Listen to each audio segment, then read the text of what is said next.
Hello everyone, myself Deepika and welcome to Numerical Shala. Today we will discuss these numericals which are very important.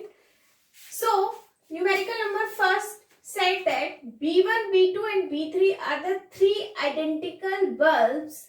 These are three identical bulbs and that are connected as shown in your figure. When all the three bulbs glow, a current of 3 ampere is recorded by ammeter A. As we know that ammeter A recorded the current and voltmeter recorded the potential difference. Okay.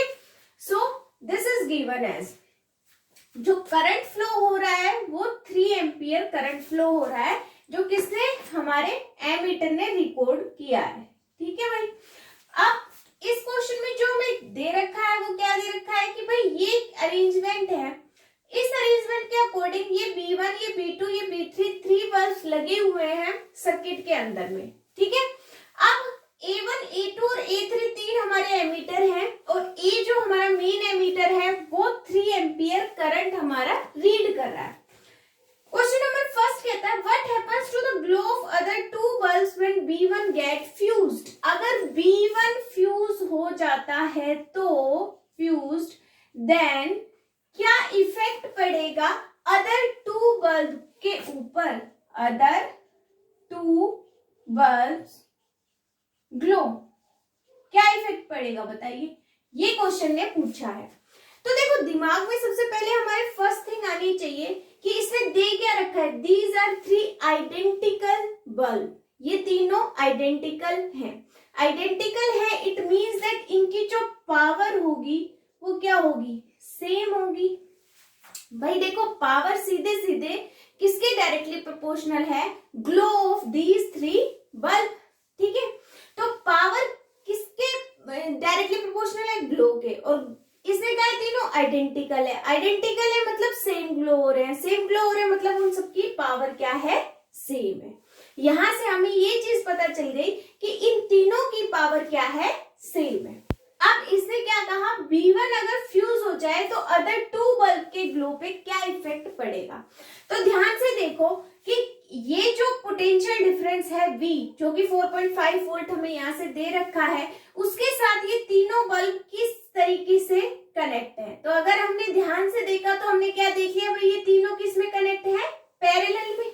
किस में connect है parallel में connect है.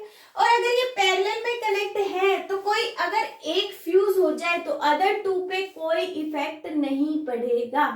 सो we can say that if B1 get fused then other two bulb glow with the same intensity. Other two bulbs glow with the same intensity. ऐसा क्यों हुआ because these are connected in parallel. Because these three bulbs connected in parallel. और parallel में है it means that उन पे same potential difference है. Power same है तो हमें पता है power which is equal to VI होता है. I स्क्वायर R होता है और V स्क्वायर बाय R होता है. आई थिंक ये फॉर्मूला सभी को आते होंगे और अगर नहीं आते तो आप लोग याद रखोगे. तो पावर सेम है तो हम क्या कहेंगे पोटेंशियल डिफरेंस सेम है. करंट पूरे सर्किट में 3 एम्पियर दे रखा है. अभी हमें ये नहीं पता कि भाई इस ब्रांच में कितना होगा इसमें कितना होगा इसमें कितना होगा ये हमें नहीं पता. ये हम डिटरमाइन करेंगे. ठीक है. और अगर भाई पावर सेम है it means that R resistance भी तो सेम ही होगा तीनों ब्रांचेस में और आई की वैल्यू हम क्या कर सकते हैं कैलकुलेट कर सकते हैं. ठीक है. तो भाई हमारा फर्स्ट वाला क्वेश्चन सॉल्व हो गया कि what happens to the glow of other two bulbs. Other two bulbs glow with the same intensity. अब चलो सेकंड पे चलते हैं. सेकंड हमसे क्या कहता है इसका जो सेकंड पार्ट है वो हमसे क्या कहता है. देखो सेकंड पार्ट कहता है What happens to the reading of A1, A2, A3 and A when B2 get fused? अब कौन सा फ्यूज हो गया B2. ठीक है. हमें क्या बतानी है रीडिंग बतानी किसकी A1 की A2 की A3 की और ए की कब बतानी है, जब V2 फ्यूज हो जाए। तो उसके लिए हमें क्या पता होना चाहिए भाई, हमें उसके लिए ये पता होना चाहिए टोटल अभी V2 फ्यूज होने के बाद टोटल करंट कितना फ्लो हो रहा है पूरी सर्किट में, क्योंकि इसने दे रखा है कि 3 एम्पियर तो टोटल फ्लो हो रहा है। कब, जब V2 फ्यूज नहीं हुआ। अभी कंडीशन ये दे रखी है कि V2 जो है वो फ्यूज हो गया है। तो एक काम करो, ये तीनों हमें किस में दिख रहे हैं, पैरेलल में दिख रहे हैं। पैरेलल में है तो हम यहाँ से R इक्विवेलेंट की वैल्यू निकाल सकते हैं, 1/R equivalent which is equals to 1/R plus 1/R plus 1/R। Resistance मैंने तीनों का R क्यों लिया है, क्योंकि उनकी पावर सेम है। इट मीन्स दैट उनका रेजिस्टेंस भी क्या होगा, सेम होगा। तो यहाँ से हम क्या लिख सकते हैं, 3/R। तो यहाँ से R इक्विवेलेंट की वैल्यू क्या आ गई, R/3 आ गई। क्लियर है। अब हमसे करंट कितना दे रखा है, I दे रखा है हमसे 3 एम्पियर पूरी सर्किट के अंदर। V कितना दे रखा है, V दे रखा है हमसे 4.5 वोल्ट। ठीक है भाई, लगा दो value V which is equal to I into R equivalent. तो ये क्या हो गया, 4.5 which is equal to I 3 into R equivalent की वैल्यू R/3। तो यहां से R की वैल्यू कितनी निकल गई भाई, ये 3 से 3 कट जाएगा, R की वैल्यू कितनी निकल गई, 4.5 ओम। हर एक R की वैल्यू कितनी है, 4.5 ओम। मतलब अगर इसमें R रेजिस्टेंस है तो इसकी भी 4.5, इसकी भी और इसकी भी। बट ध्यान से देखो क्वेश्चन क्या कहता है, B2 फ्यूज्ड है, B2 फ्यूज्ड है मतलब इस वाली ब्रांच के अंदर क्या B2 फ्यूज्ड है, मतलब उसके अंदर कोई भी रेजिस्टेंस नहीं है। भाई जब वो इंस्ट्रूमेंट फ्यूज ही हो गया, इट मीन्स दैट कि वो कोई भी रेजिस्टेंस रेजिस्ट नहीं करेगा, रेट ऑफ फ्लो चार्जेस को रेजिस्ट नहीं करेगा। इट मीन्स दैट उसका रेजिस्टेंस 0 हो जाएगा। तो उस केस में जब B2 फ्यूज हो गया तो R इक्विवेलेंट कितना हो गया, 1/R equivalent which is equal to 1/R plus 1/R। ये भाई मैंने क्यों लिया, क्योंकि इस वाली ब्रांच का तो क्या हो गया, रेजिस्टेंस 0 हो गया। तो ये क्या हो गया, 2/R। तो यहां से R इक्विवेलेंट कितना हो गया भाई, R/2। टोटल R की वैल्यू कितनी दे रखी है, 4.5/2। हम ये लिख सकते हैं R/2, 4.5/2। ठीक है। अब क्या करना है, अब इसने ये हमसे दे दिया, ये गिवन है, यहाँ से हमने R इक्विवेलेंट की वैल्यू निकाल दी। अब इसने पूछा है कि इन तीनों एमीटर की वैल्यू बताओ भाई, A3 की वैल्यू बताओ, A1 की वैल्यू बताओ और A की वैल्यू बताओ। ठीक है, अब हमें ये बताना है। अब अगर आप ध्यान से देखोगे टोटल करंट 3 एम्पियर था, 3 एम्पियर था ना, I which is equal to 3 ampere given था। ये हमें V की वैल्यू क्या दे रखी है, 4.5 वोल्ट। वापस से लगाओ, V which is equal to I into R। तो ये क्या हो गया, 4.5। ठीक है। अब हमें I नहीं पता I कितना है, क्योंकि वही तो हम निकाल रहे हैं। I और R की वैल्यू कितनी आ गई भाई, 4.5/2। तो I की वैल्यू यहां से कितनी आ गई, 4.5 इंटू 2/4.5। ये कट गया 2 एम्पियर। ये I की वैल्यू 2 एम्पियर कौन सी है, ये वैल्यू I की 2 एम्पियर तब आई है जब B2 फ्यूज हो गया। यही तो हमने कंडीशन यहाँ पे लगाई थी, B2 फ्यूज हो गया। B2 फ्यूज होने के बाद हमने R इक्विवेलेंट निकाला। R इक्विवेलेंट निकालने के बाद हमें पहले पता था R की वैल्यू 4.5/2 है। अब हमें पता है कि R ये जो 3 एम्पियर है ये इनिशियल वैल्यू है भाई, ये कंफ्यूज मत होना, ये वैल्यू क्या है, इनिशियल वैल्यू है जब फ्यूज नहीं हुआ है। फ्यूज होने के बाद कितना आई आएगा, after fuse. After fuse, fuse होने के बाद आई कितना आएगा, तो फ्यूज होने के बाद आई आया 2 एम्पियर। ठीक है भाई, आई होप आपको इतना क्लियर हुआ होगा। तो मैं ये ऊपर वाला रब कर रही हूँ। हमें आई की वैल्यू पता चल गई, जब B2 फ्यूज हुआ तो आई की वैल्यू कितनी आई भाई, यहाँ पे 2 एम्पियर आ गई। अब ध्यान से देखो, इस ब्रांच में और इस ब्रांच में अब करंट डिवाइड होगा। ठीक है, 2 एम्पियर है, जब B2 फ्यूज हो गया तो भाई देखो इसमें भी 1 एम्पियर चला जाएगा और इसमें भी 1 एम्पियर चला जाएगा। सिंपल है। इट मीन्स दैट हम क्या कह सकते हैं भाई, A1 की वैल्यू कितनी हो गई, A1 की 1 एम्पियर हो गई। A2 की वैल्यू कितनी हो गई, जब फ्यूज है A2 की वैल्यू कितनी हो गई, 0 एम्पियर हो गई भाई, क्योंकि इस ब्रांच में तो फ्यूज ही है तो करंट कुछ जा ही नहीं रहा। A3 की वैल्यू कितनी हो गई भाई, 1 एम्पियर हो गई। और A की वैल्यू कितनी है जब फ्यूज है, 2 अभी तो हमने निकाली है भाई, टोटल करंट कितना है 2 एम्पियर। अब वो दो ब्रांच में डिवाइड हो गया, 1 एम्पियर और 1 एम्पियर। A1 में 1 एम्पियर और A3 में 1 एम्पियर। A2 में 0 क्यों है? क्योंकि वहां पे फ्यूज है बल्ब, और जो टोटल एमीटर शो कर रहा है वो कितना शो कर रहा है भाई 2 एम्पियर। तो ये बहुत अच्छा क्वेश्चन था और इसमें चीजें थोड़ी सी अच्छी चीजें पूछी गई थी। तो आपको कुछ नहीं, आपको अपने कंसेप्ट से चलना है, आपको सिर्फ पावर का ये फॉर्मूला याद रखना है, इससे सारी चीजें सॉल्व हो जाएंगी आपकी। ठीक है, वही इस फॉर्मूले को एप्लीकेबल करके हमने यहाँ से आर की वैल्यू निकाली, फिर हमने सेकंड वाले पार्ट में फ्यूज करने के बाद दोबारा आर इक्विवेलेंट की वैल्यू निकाली और फिर हमने ये वैल्यू यहाँ पे शो कर दी। अब इसका तीसरा पार्ट भी पूछ सकता है, कभी पूछ भी सकता है कि बताइए कि जब तीनों बल्ब ग्लो कर रहे हैं, when the 3 bulbs are glowing, then power dissipation is, तब पावर कितनी होगी? ये भी क्वेश्चन पूछ सकता है भाई। तो देखो, जब तीनों बल्ब ग्लो करेंगे तो power which is equal to V into I. V की वैल्यू तो 4.5 दे रखी है और I की वैल्यू जब तीनों ग्लो करेंगे तब कितनी दे रखी है? 3 दे रखी है। तो यहां से हम क्या निकाल सकते हैं? ये हमारी निकल गई 13.5 वाट। कब निकली है ये पावर की वैल्यू?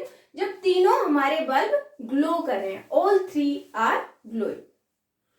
आई होप आपको ये क्वेश्चन अच्छे से समझ में आया होगा। चलो भाई क्वेश्चन नंबर 2 की तरफ मूव करते हैं। क्वेश्चन नंबर 2 में क्या पूछा है?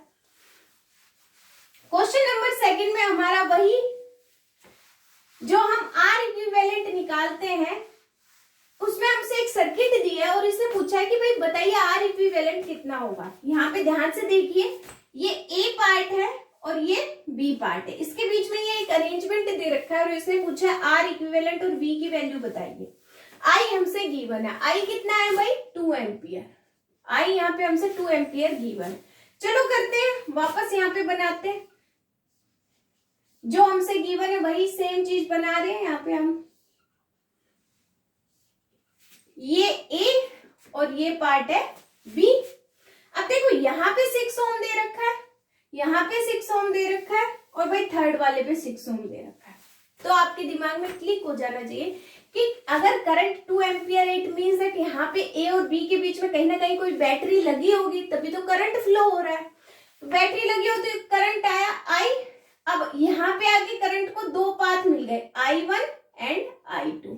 देखो वही सिंपल है, when the current divides into 2 parts then we can understand it is the case of parallel combination, and when the current flows in the same direction with the same value then it is the case of series combination. ठीक है, so here the current divides, it means that these are connected in parallel or series? These are connected in parallel. So here the I1 current through this, I1 current through this, it means that these upper 6 ohm resistances have same value of current I1, so they are connected in series. So their equivalent value कितनी हो जाएगी भाई? R equivalent which is equals to 6 plus 6 which is equals to 12 ohm. It means that this having value 12 ohm, so we can make it like that. This is 12 ohm and this is 6 ohm and this is point A and this is point B. Here the current flows I have 2 path, I1 and I2. And we understand it, I1 and I2, these are divided, it means that these both are connected in parallel. So the equivalent resistance 1 by R equivalent which is equals to 1 by 12 plus 1 by 6 is equals to 12. 1 plus 6 to the 12, 2, 3 by 12. 12. We can say that 1 by 4. So R equivalent which is equals to 4 ohm. ठीक है, understood भाई। यहाँ से 12 LCM ले लिया तो ये 1, ये 2, ये 3 by 12 कट गया, 4 ओम आ गया। ये इस पूरे सर्किट का आर इक्विवेलेंट निकला है। अब फर्स्ट वाला पार्ट तो हमारा सॉल्व हो गया। सेकंड उसने पूछा है कि इसमें ये और बताइए कि V कितना है, बैटरी जो लगी थी उसका पोटेंशियल डिफरेंस कितना है। सिंपल है, ओम्स लॉ पता है ना, V which is equal to IR। तो V I की वैल्यू कितनी गिवन है हमें यहाँ पे 2 और R कितना है 4, मतलब 8 वोल्ट। जो बैटरी लगी होगी वो कितने की होगी 8 वोल्ट की होगी। सिंपल था भाई, हमने अपने वही पुराने वाले कंसेप्ट्स का यूज किया है।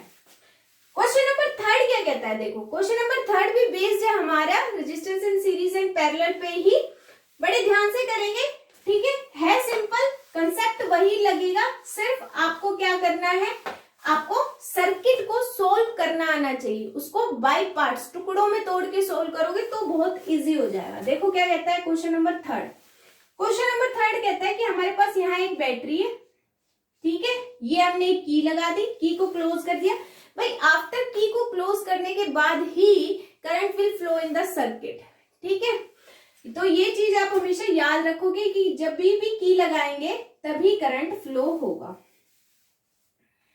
ठीक है भाई। इसके बाद हमसे कुछ इस तरीके से दे रखा है, ये एक रेजिस्टेंस है, ये एक रेजिस्टेंस है, ये एक रेजिस्टेंस है और यहाँ पे एक रेजिस्टेंस लगा दी, ठीक है, हमने इसको नाम दे दिया ए बी सी डी, ठीक है, ये हमने नाम दे दिया। वैल्यू कितनी दे रखी है, ये भी वैल्यू 5 ओम है, ये वाली वैल्यू भी 5 ओम है, ये 10 ओम है, यहाँ पे भी 5 ओम है और यहाँ पे भी 5 ओम है, ठीक है। सेम कंसेप्ट यहाँ पे फॉलो होगा, करंट आई फ्लो होगा, पॉजिटिव टर्मिनल है मतलब आई यहां से जाएगा, आई यहाँ आएगा, आई को 3 पाथ मिल गए, ध्यान से देखो आई को कितने पाथ मिल गए, 3 पाथ मिल गए, कहां से मिल गए, यहाँ फर्स्ट, फिर सेकंड और फिर थर्ड। भाई I1 इस पाथ के अक्रॉस गया, कौन से पाथ के अक्रॉस, CBA के अक्रॉस क्या जा रहा है, I1 जा रहा है, CA के अक्रॉस कौन जा रहा है, I2 जा रहा है, और CDA के अक्रॉस कौन जा रहा है, I3 जा रहा है, ठीक है, हमने यहाँ पे करंट लिख दिया क्योंकि CBA के अक्रॉस जा रहा है I1। अब ध्यान से देखो I1 ही 5 ओम के अक्रॉस जाएगा और इस 5 ओम के अक्रॉस पे I1 ही जाएगा क्योंकि इसको कोई भी डिवाइड करने वाला यहाँ पे हिस्सा नहीं है, सेम करंट फ्लो होगा। इट मीन्स दैट ये दोनों किस में कनेक्ट है, ये दोनों सीरीज में कनेक्ट है, ठीक है भाई, हमने इसको यहाँ पे सीरीज में दोबारा से बना लिया और ये हमने इसको सीरीज में कनेक्ट कर दिया, ठीक है, सीरीज में कनेक्ट किया तो आर इक्विवेलेंट की वैल्यू कितनी आ गई भाई, 5 + 5 विच इज इक्वल टू 10 ओम, मतलब ये वाली वैल्यू जो हो गई वो 10 ओम हो गई, ये हमसे पहले ही 10 ओम गिवन थी। ये वाली वैल्यू क्या है, देखो ध्यान से, यहाँ पे भी I3 आ रहा है और इसके अक्रॉस भी I3 ही आएगा, भाई ध्यान से देखो, इसके अक्रॉस जो करंट आएगा वही सेम इसके अक्रॉस जाएगा क्योंकि इसको कोई डिवाइड नहीं कर रहा है, जब भी डिवाइड होगा करंट तभी वो पैरेलल में कनेक्ट होगा, तो सेम, तो 5 + 5 10 ओम ही हमारी यहाँ पे इस ब्रांच में ये बन गया, ठीक है, यहाँ पे बैटरी लगा दी हमने और यहाँ पे हमने ये की लगा दी। अब क्या रह गया, अब तो आपको सिंपल दिखाई दे रहा है कि भाई ये तीनों किस में है, पैरेलल में करंट है, आई जाएगा, आई को 3 पाथ मिलेंगे, I1 I2 और I3, सिंपल है, तो आप R इक्विवेलेंट निकाल सकते हो, 1/R equivalent which is equal to 1/10 + 1/10 + 1/10 कितना हो गया भाई, 3/10, तो R इक्विवेलेंट कितना हो गया, 10/3 ओम। ध्यान रखना फिजिक्स के अंदर जब भी आप कोई भी न्यूमेरिकल सोल्व करोगे उसकी यूनिट बहुत इंपॉर्टेंट होती है, यूनिट नहीं लिखोगे तो आपके वहीं पे ही मार्क्स कट हो जाएंगे, ठीक है, तो R इक्विवेलेंट कितना है, 10/3 ओम। ये तो फर्स्ट पार्ट निकला, सेकंड पार्ट उसने क्या कहा है कि हमें करंट भी बताना है, भाई करंट भी बताना है कि भाई बताओ C ये था B, ये A, CBA के अक्रॉस, CA के अक्रॉस और CBA और ये था हमारा D, मान लो CDA के अक्रॉस, कैसे निकालोगे करंट, भाई करंट अलग अलग गया है ना, यहाँ पे I1, यहाँ पे I2, यहाँ पे I3, करंट कैसे निकालोगे भाई, जिसको ओम्स लॉ आती है ना उसके लिए कोई हार्ड चीज नहीं है, आराम से निकाल लेंगे। हमने सबसे पहले लिया CBA को, ठीक है, अब वहां पे हमसे R वैल्यू कितनी है भाई, इस पूरे सर्किट की R इक्विवेलेंट की वैल्यू कितनी है, 10/3, V की वैल्यू कितनी है भाई, V की वैल्यू यहाँ पे कितनी है, ये वैल्यू है भाई 10 वोल्ट, ठीक है, अब पूरे सर्किट के अक्रॉस है 10/3, तो यही आप लोग मिस्टेक करते हो, आप यहाँ पे ना पूरे सर्किट के अक्रॉस ले लोगे जबकि हमें पूरे सर्किट के अक्रॉस नहीं लेनी है, क्यों, क्योंकि भाई पूरे सर्किट का करंट थोड़ी पूछा है इसने, तो अलग अलग पार्ट का पूछा है, तो 10 ओम के अक्रॉस करंट पूछा है तो यहाँ पे सिर्फ क्या आएगा 10 ओम, V की वैल्यू कितनी है 10 वोल्ट, तो I की वैल्यू कितनी हो गई भाई, हमें पता है V which is equal to IR, तो V की वैल्यू कितनी है 10, R की 10, तो I की वैल्यू कितनी हो गई भाई, यहां से I which is equal to 1 ampere. कुछ हार्ड था भाई, इसमें कुछ भी नहीं था। इसमें सिंपल ये कह रहा था कि भाई इस ब्रांच के अक्रॉस करंट बताओ। तो इस ब्रांच के अक्रॉस हमने देख लिया, ये इसका इनिशियल पॉइंट है, ये इसका फाइनल पॉइंट है, आर दे रखा है 10 ओम। पूरी सर्किट में जो V है वो 10 वोल्ट है, तो हमने simple V which is equal to IR का यूज करके निकाल दिया कि भाई इसके अक्रॉस 1 एम्पियर जाएगा। अब ध्यान से देखो, यहाँ भी 10 ओम है और यहाँ भी 10 ओम है, और V की वैल्यू भी 10 वोल्ट है, तो हम इजिली कह सकते हैं आगे हमें सोल्व करने की जरूरत नहीं है। अगर यहाँ अलग वैल्यू होती ना, मान लो यहाँ पे होती 5 वोल्ट और यहाँ पे होती 7 वोल्ट, तो हम निकालते भी। अब तीनों की 10 10 10 दे रखी है, तो इट मीन्स दैट तीनों में ही करंट कितना जाएगा 1 एम्पियर। तो हम कह सकते हैं CPA के अक्रॉस भी 1 एम्पियर, CA के अक्रॉस भी 1 एम्पियर और CDA के अक्रॉस भी 1 एम्पियर। तो भाई ये बहुत ही इजी था, बेसिक न्यूमेरिकल था। थोड़ा सा आपको सिर्फ करंट डिवाइड करना आना चाहिए, आपको सिर्फ दो चीजें की पॉइंट हमेशा माइंड में प्रिपेयर करने चाहिए। क्या? First one is when the current divides it means that these are connected in parallel, when the current same flows in whole the circuit it means that these are connected in series. I hope आपको ये questions अच्छे से समझ में आए होंगे। अगर फिर भी कोई कंफ्यूजन हो तो आप कमेंट सेक्शन में कमेंट करके मुझे बता दीजिए। Thank you so much.